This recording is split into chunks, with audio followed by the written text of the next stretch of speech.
All right, and we are back. As promised, we are going to continue with the Georgia Senate District 20 debate. We have our Democratic challenger, Mr. Julius Johnson. He is here with us tonight. And then we have our Republican incumbent. This is Mr. Larry Walker. So we're going to go ahead and get started. So we're going to begin with our opening statements. Mr. Walker, the floor is yours. Thank you, Brooks. I want to first thank the Cochran Bleckley Chamber of Commerce and their sponsors for hosting this forum. It's a great opportunity to be able to speak to the voters, and I appreciate that. I'm Larry Walker. I'm your senator for District 20. I'm a native of Middle Georgia. In fact, I was born in a small clinic in downtown Perry. Middle Georgia is where I met my high school sweetheart, Adrian. We've been married for 35 years. It's where we raised 3 sons, and it's where I founded my business, Walker Insurance Agency, 24 years ago. It's also where I began my lifetime of community involvement and civic involvement.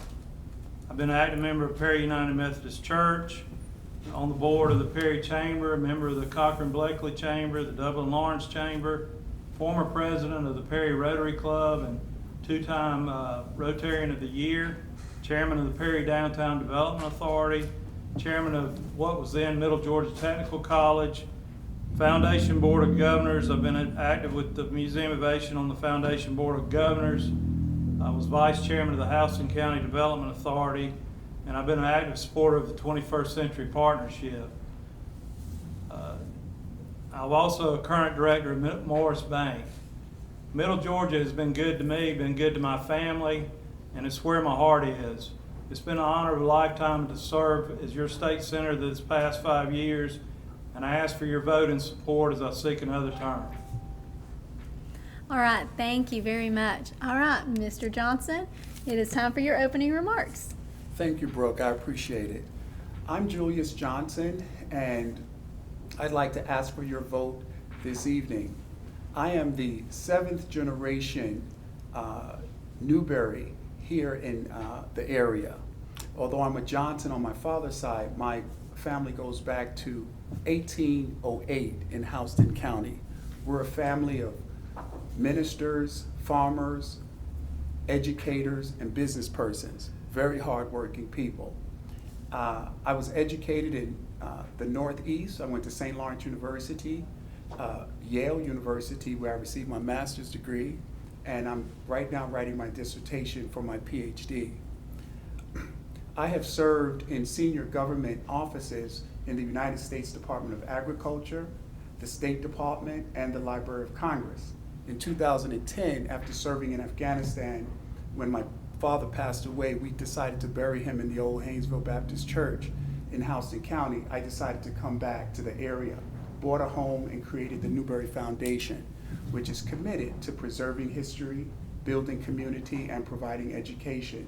It was my desire to give back to the community that my family has so much been a part of for more than 200 years. We are the largest food distributor in Pulaski County. We serve food to over 300 families the last Friday of the month, every month. And I have had an opportunity to really see the poverty, the pain, the suffering, the people that are shut in and shut out, as well as the tremendous potential here. And I decided to throw my hat in the ring to try to make a difference. And I'm honored to be here, to be a candidate for Senate, and to sit at this table with Mr. Larry Walker. Thank you. All right, thank you so much, Mr. Johnson. Okay, so now we're going to start with our questions. So, first one goes to you, Mr. Walker. What do you want to do, or what do you think you can do at the state level to help attract businesses and increase job creation in this specific area? What do you want to see in Middle Georgia? Well, I'm proud to be part of the leadership team in Atlanta that has successfully created a pro-business environment in this state, and we've been recognized for 7 years in a row as the #1 state to do business. Unfortunately, a lot of the job growth and economic prosperity is going on in the metro Atlanta region, and I've been fighting hard for Middle Georgia to bring jobs here. One thing I did, it was I authored the Georgia Agribusiness and Rural Jobs Act and got that passed and signed into law. What that does is incentivizes private capital to invest in counties with populations of less than 50,000 people. And that's been a big success. In fact, we've got a project going on in East Dublin in Lawrence County right now that is taking advantage of that loan program that I set up. Talent, jobs follow talent. And so we've got to continue to stress workforce development and education here so that we have the workforce for the industry to come here. I also created an economic opportunity zone around Robins Air Force Base so that we could attract the contracting businesses that support the base. Instead of having them work in California and ship stuff over here, we want them to locate their headquarters here or their plants here in Middle Georgia and hire Georgians. All right, thank you very much, Mr. Walker. All right, Mr. Johnson, same question to you. What do you think you can do to attract businesses here to Middle Georgia, specifically to this district? What do you want to see here? What industry do you want to bring? What we need to do here is figure out how to unleash the local human potential. The folks here in these 4 counties are some of the hardest working, morally sound individuals that I've met in my life. We have to unleash their human potential. What that means is giving them an opportunity. They may fall short, they may not be the best readers, the best writers, but they can be trained, they can be taught, and they deserve an opportunity to be a part of the future of this region. We also have to attract both national and international investment. I've traveled to over 30 countries throughout the world. I've just come back from Dubai, a multi-billion-dollar city that I have seen what success and development looks like. I've seen it, I've tasted it, I've been a part of it. We've got to attract foreigners and people throughout America to come to this part of Georgia and invest. We have to revitalize our downtowns, but we've got to begin by revitalizing our souls, our spirits, our families, our homes, our children, holding people accountable and responsible so that we can begin to take charge of our region and make a difference in this part of rural Georgia. I want to see everybody given a fair shot. If someone has been incarcerated, they need to pay for the crime they committed. If they in fact created a crime, because we've got some folks that shouldn't be in jail that are in jail. But if they get out, we need to give them a second chance, and they should not have to live the rest of their lives with a stigma. So I want to invest in our people here in rural Georgia. We have to start where we are, and we work with what we have, and what we have is some wonderful people here in rural Georgia that deserve a chance. All right, thank you very much, Mr. Johnson. All right, next question. Mr. Walker, COVID-19 has shown us that we need the internet, and we need internet broadband. We need very high levels of connectivity. The question becomes, how are we going to get that all throughout our district, especially in rural Georgia, where people already have issues trying to find an internet provider or even be able to connect on their phone service? Brooks, this is a tough nut to crack. We've been working on this hard at the Capitol. As Representative Mathis mentioned earlier when in his segment, we, a couple of years ago, passed legislation to allow our EMCs to get into the broadband business, and we have some of them doing that, and it's so we're hopeful that that's going to be a partial solution, but it's a very, very expensive proposition. The cost to serve these rural areas where there may be only a handful of users is tremendous, so it's going to take federal government's help too. I know there's been some USDA grant money awarded into Georgia to help with this. I'm hoping that technology is going to kind of catch up with this problem. I was reading the other day, Elon Musk has a plan to have mini satellites, a system of mini satellites circling the earth that will be able to provide broadband coverage. So it's a tough nut. I don't have the answer. It's not a simple solution, but we are cognizant of it, working on it hard, and doing everything we know to do to help with that matter. All right, thank you, Mr. Walker. Mr. Johnson, the same question to you. We need the internet, and COVID has shown us how much we rely on that. But the question becomes, how are we going to get broadband and connectivity to these rural Georgia areas that are already struggling? How do you think we can do that? Well, it can be done. It certainly can be done. I lived with the nomadic Samburu in rural Kenya. These are spear-carrying, blood-drinking nomads that carry smartphones. And if they can figure out how to get smartphones, broadband, and high-speed internet in rural Kenya, we can figure it out here in rural Georgia. This is America. What I would do is I would organize a delegation. And I would send this delegation to Silicon Valley. I would meet with Mark Zuckerberg from Facebook. I would engage Google. Senator Walker talks about Elon Musk, absolutely right. I would engage him. But more importantly, I would talk to our universities. I would talk to our university presidents, the president of Morehouse, Spelman, University of Georgia, Central Georgia Tech, Middle Georgia, Fort Valley. And I would look to our scientists and our technical people, because that's where the answers are. Then we've got a logistical issue. How do we then get the broadband physically here? Well, that's about building. We don't need cable. It's about building towers, understanding the impact on farmers, as well as 5G on the human body. I just came from Washington yesterday. 5G is coming. Instant communication capacity. So it's a matter of plotting the area, having a logistical plan of action, understanding the power of technology, and then hiring local people to implement, maintain, sustain. But of course, we have to train, particularly our elders, how to access the broadband. All right. Thank you very much, Mr. Johnson. Okay, so now moving on, we're going to talk a little bit and shift gears about economics. We're going to kind of shift gears and talk about economic developments. And we're going to change up the format a little bit. As per request, we're going to alternate between candidates. So we're going to alternate those questions. So we're going to go ahead and start with you, Mr. Johnson. We're going to switch it up.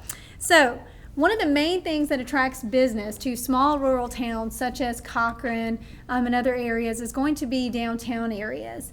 That's one of the main things they look at. It's one of the main things investors look at. Is anybody coming downtown? Where is the business? So in areas like this that have problems with downtown areas, what do you want to do, or how do you plan to address some of those issues to bring in some of those investors? Well, we've got to be realistic about the characteristics of our town. I live in a town called Hawkinsville. We're the home of harness horse racing. I'm the largest real estate investor in our downtown. So I've come into Pulaski County and purchased dilapidated historic buildings. And I didn't hire large contractors. I got local individuals. Some had just gotten released from prison, some were hanging out on the shed, but they had skills. Pull them together, and with our hands, we refurbished those historic buildings. So I'm talking from experience. We've got to, first and foremost, renovate our downtown, and that's doable. I've seen entire cities renovated. We can renovate 3 blocks of Commerce Street and Broad Street. This is not that complicated. Now, to attract others to our area, they may not want to come downtown. If we're talking about broadband, Hargrave just came into Hawkinsville. They bought ComSouth, and they were able to occupy Mansfield Jennings building, which is great. But we have an industrial area, but we've got to build capacity and infrastructure. We're talking water, technology, access to roads and transportation to facilitate communication. So we've got to rethink our entire area. We have a lot of land in this area, and we can do more than develop one crop. So we have to make our area inviting to others to come here to invest, to create jobs, to make money, to employ our people. But most importantly, our hope is with us. It's not coming from outside of rural Georgia. I am a firm believer at looking locally while we think globally. So we may go abroad for foreign investment, but when they come here, they're going to partner with our people. All right, thank you so much, Mr. Johnson. All right, Mr. Walker, back to you. What do you want to see, or how do you plan to address some of the infrastructure issues and downtown issues that we have in some of our towns?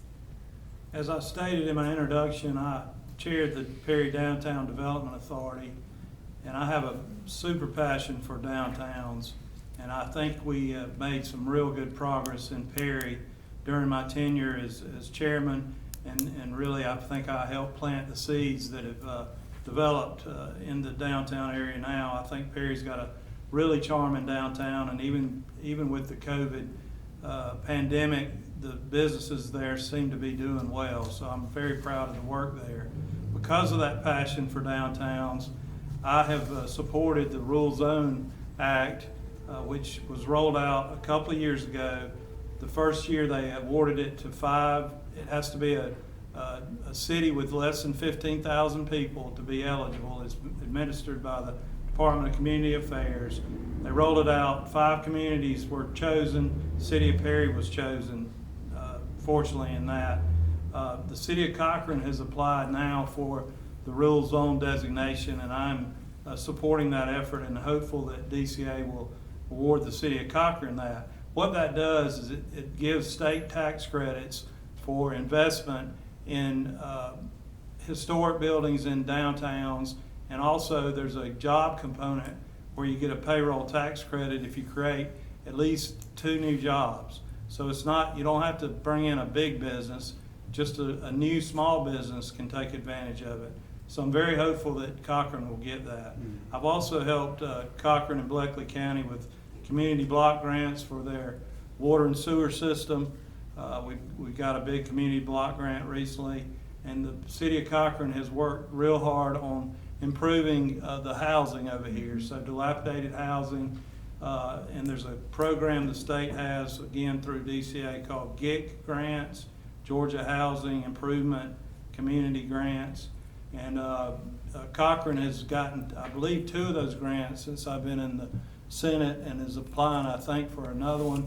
We also are working on some housing, affordable housing for the community, and they've already done one project here. We got another one going, and we've also got a brand new DFAX building. I think they just took ownership or opened the doors on that right here in Cochran. They did, but I'm so sorry. All these grand ideas are great, but I've been hard at work with specifics that actually have generated improvement, and I'm real proud of that. I could plan to continue to do that. All right, thank you so much, Mr. Walker.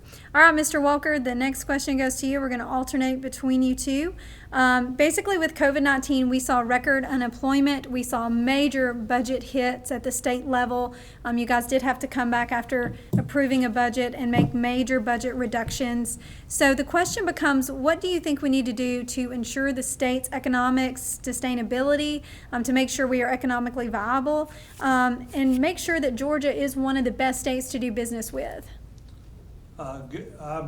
I am proud that we were able to balance our budget as we were required to do, and without any furloughs or layoffs.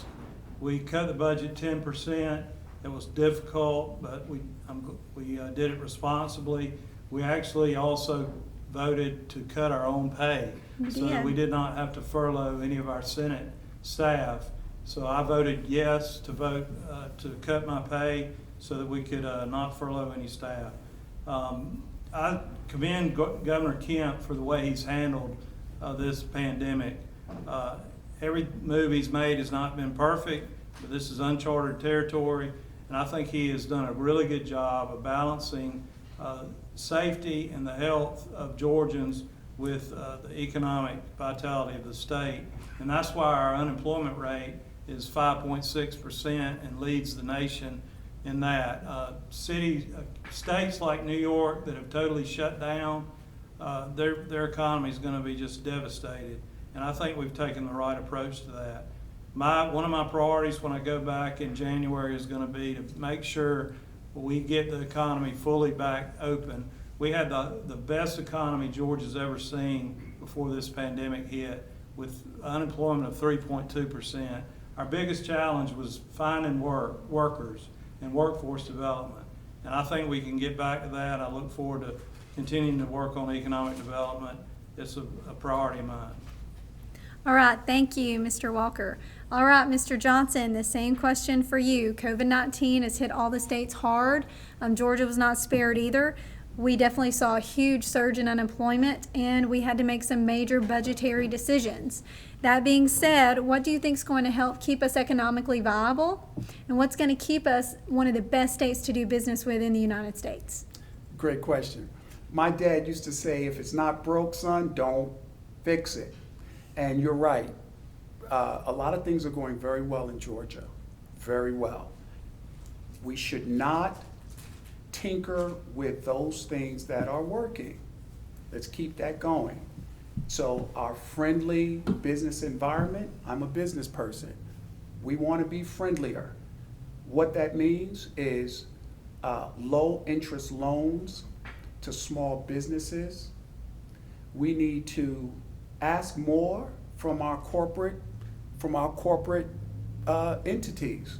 We are the home of more than one, I think 350 Fortune 1000 companies. We need to ask more of them, not just in terms of their fair share of paying corporate taxes, but also partnering with our young people, creating mentorship programs, partnerships.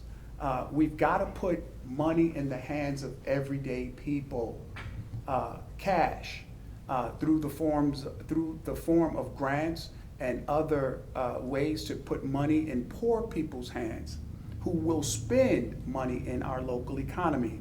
We have to follow the science and the data when it comes to COVID. It really is a virus, and CDC has their issues, and our president is talking about other monitoring agencies. We need to follow the science. We need to strengthen our partnerships regionally, nationally, and internationally. We are one world. The world is global now. And so there's a lot of opportunity there. We must get our people in shape, and that's going to cut down on our healthcare problems. We've got some real issues around health and wellness. And finally, we've got to do something about crime. And we do something about crime by strengthening our police force. We need law and order. All right, thank you so much, Mr. Johnson. Now, the next question is kind of up to you, whichever ones you want to address, because in this question, you get to pick 2 out of 4 topics, either economic development, education, healthcare, or the state budget. And you can tell me what you think those needs are, what issues need to be addressed, and how you can improve it here in the district. So we need to, Mr. Johnson, out of economic development, education, healthcare, or the state budget. How about economic development and education? You take whichever 2 you want. Those 2. Okay, sounds good. Okay. Well, education is liberation. I'm finishing a PhD, and I'm 50. We have to be lifelong learners. And I've taught in schools. I remember going into a school here, an AP history course, and I asked the students in my AP history course to raise their hands if they could name 5 countries in Africa. They couldn't. I asked how many had a passport. None of them. We are a superpower. We have to become global. The world looks to us for leadership.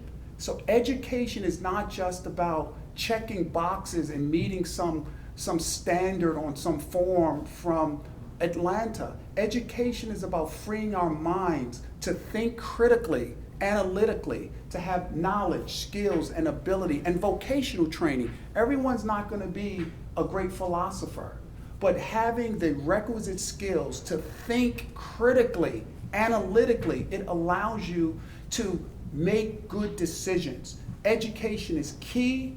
We need to support our teachers, but most importantly, we have to hold parents accountable. I have a summer camp at the Newberry Foundation. I used to call the parents drive-by parents. They wouldn't even stop. They would drop their kids off right in front of the door, just slow enough, Larry, to let the kid out the door, and then they'd keep driving. It's like, no, don't you care about how your kid's doing? So parents have to be accountable for the education of their children as well as teachers are. That's education. Okay. Should I say something about? Economic development was your second one, so go ahead. Yes, sir. Economic development is the lifeblood of our community. It's about economic development. That's about money growing. Money growing. Money makes the world go round. We want to make money. We want to create templates and formats and infrastructure to strengthen commerce, to strengthen trade, to strengthen business. And that comes from linking our banks and our businesses with our borrowers and having local government that understands how to make money. But when you make money, you have to know not just how to save money, but how to invest money, how to understand compound interest. What are good investments? How do you turn your money over in the same community so that you can become wealthy, making smart decisions, not on high-priced luxury items, but on solid investments that over time are going to generate revenue. Economic development is about linking your downtown to your rural areas, your chambers of commerce with a vision and a plan and an action team that's passionate and enthusiastic with the necessary skills to get the job done. But you also have to have seen it. I've seen trillion-dollar economies. When you see it, you can replicate it, you can model it, and we've got to expand our rural minds into the world.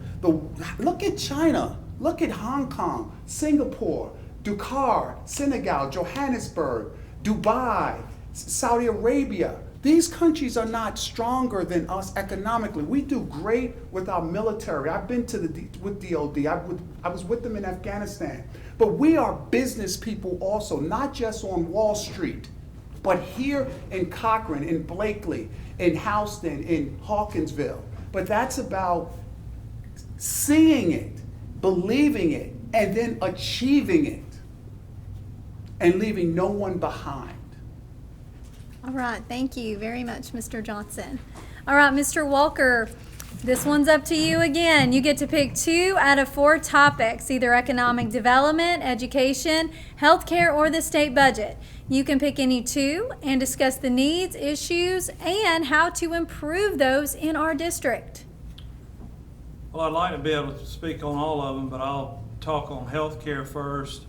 I think nothing more than, is more important right now as we're in dealing with COVID-19 than healthcare. It's put a real strain on our healthcare system. I appreciate the nurses and physicians and people working in the healthcare field there on the front line. And so I've been a supporter of nurses and trying to expand the scope of practice for nurses in Georgia for several years. And we finally got a bill passed this past session to allow advanced practice registered nurses to order radiological exams. A small step, but it still is an expansion of their practice authority. I think, especially in rural areas, when you have a physician assistant or an advanced nurse that can provide the care, that'll help us with our physician shortage and help provide better access to care and lower costs. So I've been working hard on that. The rural hospitals are struggling. We've had 14 or 15 close in the last few years in Georgia. Part of it is the population migration from rural areas to the metro area and just not enough population to sustain the hospital. So I've supported the Georgia Heart program, which allows people to redirect their state income tax liability to a qualified rural hospital, which includes Bleckley Memorial and Taylor Regional, and they've benefited from that program. But we've got to do more. Our nursing homes are in a crisis too. I think we need to look at that. I'll be meeting with the Senate Budget Appropriations Chairman next week about that and see if he doesn't think we need to go see the governor. I'm hoping we can get some CARES money for our nursing homes because they've been financially devastated by this COVID crisis. But healthcare has been a big, important issue for me. I serve on the Health and Human Services Committee and have been working hard on that. The other thing I'll talk about is education. As has already been mentioned, and it's sort of a cliche, but it is the future, is education.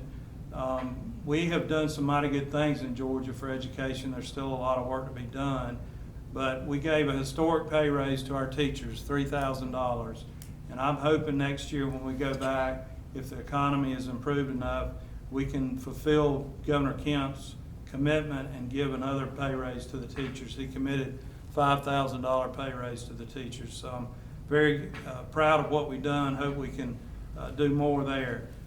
We have a quality basic education funding formula for our K through 12 education, and I want to be sure we fully fund that next year.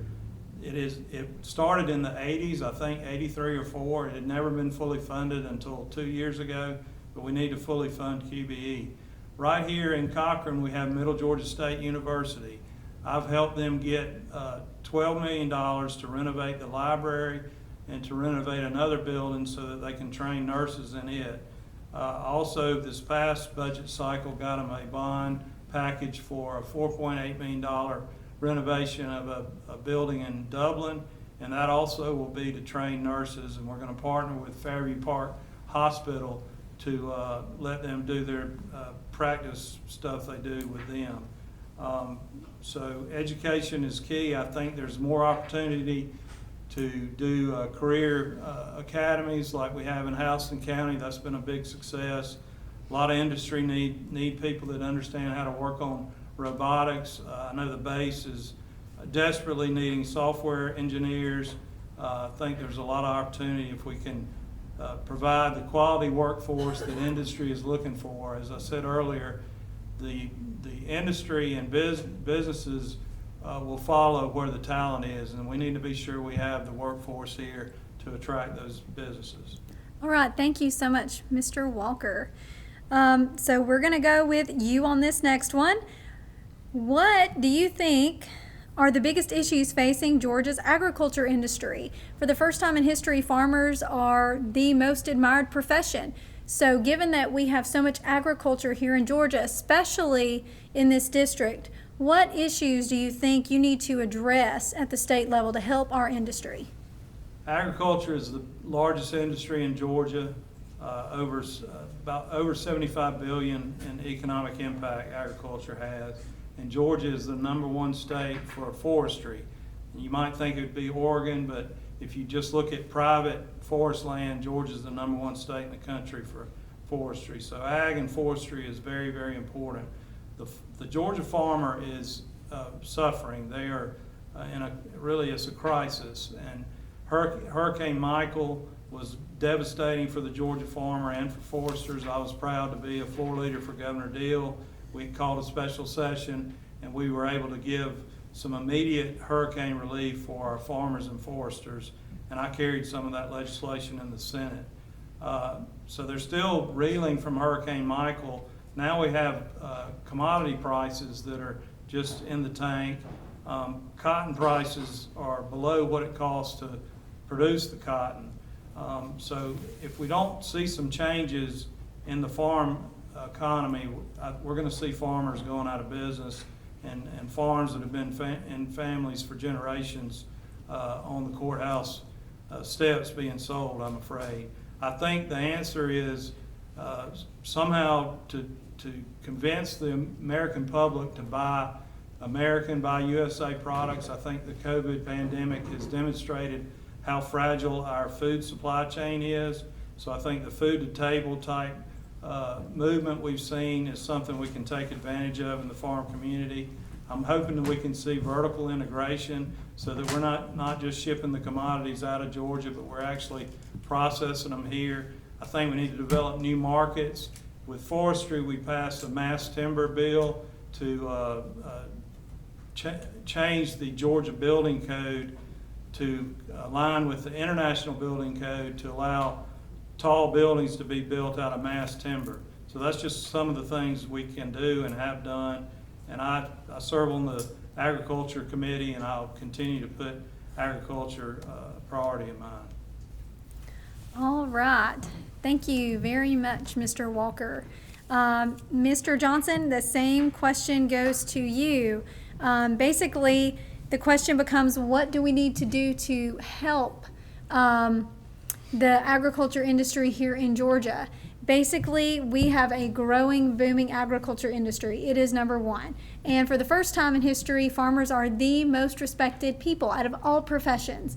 Over sports stars, teachers even, farmers are the most respected. So what do we need to do at the state level to make sure that we help our agriculture industry? Well, we have to continue to support and advocate on behalf of farmers. I come from a farming family. In 1873, my great-great-great-great-grandfather bought 300 acres of land from Mr. Henry Wimberly in Houston County. Much of that land still remains in my family. So I know the long tradition of farming in our blood in this part of Georgia. We've got to advocate on behalf of farmers. We have to be their voice off the farm, and not just at the State House in Georgia, in Atlanta, but we've got to advocate for farmers in Washington, D.C., and throughout the world, quite frankly. I served as a regional coordinator for the Middle East and East Africa in the Foreign Agriculture Service. This was a $300 million global food for education initiative. It took me to Yemen, Uganda, Kenya, Eritrea, and Ethiopia. And I was there on behalf of farmers, making sure that our products were shipped properly. So I know firsthand what farmers need. Farmers, some of the issues facing farmers, quite frankly, are climate change. You might not think so, but climate change. Because of the shifting climate, the crops are affected. Migrant labor, having labor that the machines can't necessarily handle, that's an issue for farmers. Fuel, affordable equipment, storage, transportation, the whole supply chain, getting their products to the market at affordable prices. In Hawkinsville, we have several storage facilities, making sure those storage facilities have proper ventilation, aeration, and the crops aren't lost, but getting them a good price for their products. The other thing is education, making sure that we're linking farmers to our local schools so that we are preparing that next generation of farmers to continue the good work that they're doing. Great. Thank you so much, Mr. Johnson. All right. So, next question goes to you again. Yeah. Well, I'm sorry. No, it doesn't. Mr. Walker, your question. We're supposed to alternate. All right. So this is the last question that we've got. What do you see as the main issue going into the next legislative assembly for the legislative year of 2021? When you go back to Atlanta and you're under the Gold Dome, what do you think those major issues are? It's hard to predict sometimes what the big issues will be, but I know one is going to be redistricting. After the 2020 census, it's up to the state legislature to draw districts for not only the state house and state senate seats, but also for Congress. And I would anticipate Georgia getting an additional congressional seat because of our population growth. I guess it's possible we might even get 2. But redistricting is going to be a big hot topic. The budget, obviously, every year is a big issue. I think it'll be particularly important next year. Hopefully the economy will continue to improve and we can restore some of the cuts we took. I already mentioned the teacher pay raise. I hope we can fulfill Governor Kemp's commitment there. Funding education. Robbins Air Force Base, that's the economic engine for Middle Georgia. And I mean, it is huge. over 20,000 people employed there, and they're doing phenomenal work. We want to be sure we have the most military-friendly state in the country. I just got named to the Joint Defense Commission, which is a commission that will advocate for all of our military bases, and I'm excited about being able to serve on that. We need to be sure spouse licensing is smooth for military families that move in here. We need to be sure the education system is accommodating them, and be sure we can continue to bring workload to Robins Air Force Base. We already talked about the need for workforce development, especially with nurses, software developers, and engineers. Economic development is going to be huge, and mental health. We can do a lot better job on mental health in Georgia than we're doing. It just is very expensive, but that's something I'm passionate about and want to continue to try to improve our mental health services. All right, thank you so much, Mr. Walker. All right, Mr. Johnson, same question to you. In this next upcoming General Assembly year, what do you see are the major issues? What do you think we need to address in the upcoming session? There are 5 major issues confronting us in the next General Assembly. One is law enforcement and criminal justice reform. We have to support our police officers while they undergo necessary and important change. Criminal justice reform. We simply incarcerate too many Georgians. Too many of our citizens are in jail, and we need to deal with that issue and get that done. 2, the Black Lives Matter movement. Whatever our position is about it, we've got to deal with this group of people in our state that has legitimate concerns and grievances, and that needs to be addressed. 3, the post-Trump presidency and partisanship. We have got to deal with the partisanship and reach across the aisle and become one Georgia, irrespective of party affiliation and loyalty. We are all Georgians, and that trumps any party. 4, COVID-19. We've got to follow the data and the science and keep Georgians safe. Right now, my mother's in the hospital. She's from Hawkinsville, Georgia. She's 73 years old. She has breathing problems. She needs to be in a hospital, but they want to get her home because of COVID-19. We've got to deal with COVID-19. And then finally, redistricting. We've got to deal with redistricting, and so I urge everyone to certainly fill out the 2020 census forms. All right, thank you, Mr. Johnson. On a side note, we do hope your mother gets well. Thank you. We will definitely keep She's her in our strong. thoughts and Thank you. prayers. Appreciate it. So sorry to hear that she's ill, especially right now. So that concludes the question session. So now we're going to open it for closing comments. So Mr. Walker, you went first, so you'll go first this time in closing statements, and tell the voters why they should vote for you. In my opening statement, I asked for your vote and asked for your to send me back for another term in the Senate, and I want to tell you why you should send me back. I think it's threefold. I'm someone with deep roots in our community, someone that's been active and involved, and somebody you know. Some of you watching may remember my grandfather, Cohen Walker. He actually attended Middle Georgia College and was always real proud of that. He was the first ag ed teacher in Houston County. You may know my father. He served in the legislature 32 years. So you know my family and you know me. I'm a flawed but committed Christian. I've been led by faith to serve in this capacity and serve others and improve our community for the right reasons and not self-interest. So I'm somebody you can trust. I'm going to put you first. I think I've proven that. I've got a proven track record of accomplishments. I've built strong relationships with my colleagues at the Capitol. In fact, my peers have elected me vice chairman of their caucus. I've been appointed to serve on key committees, including appropriations, agriculture, health and human services, insurance and labor, retirement, Veterans and Homeland Security, and the Powerful Rules Committee. I'm somebody that can be effective for you in Atlanta and deliver results. Since elected, I've been part of balancing 5 budgets. We've maintained the state's AAA bond rating. We've continued to be named the #1 place in the nation to do business. We cut the state income tax, and we've doubled the standard deduction on the state income tax for families. We've raised teacher pay. We've fully funded education. We've made Georgia a military-friendly state. We've lowered prescription drug costs by fighting the PBMs. We've eliminated surprise medical billing. We've funded the fight against COVID, and we brought jobs to our area, which we've already talked about a lot.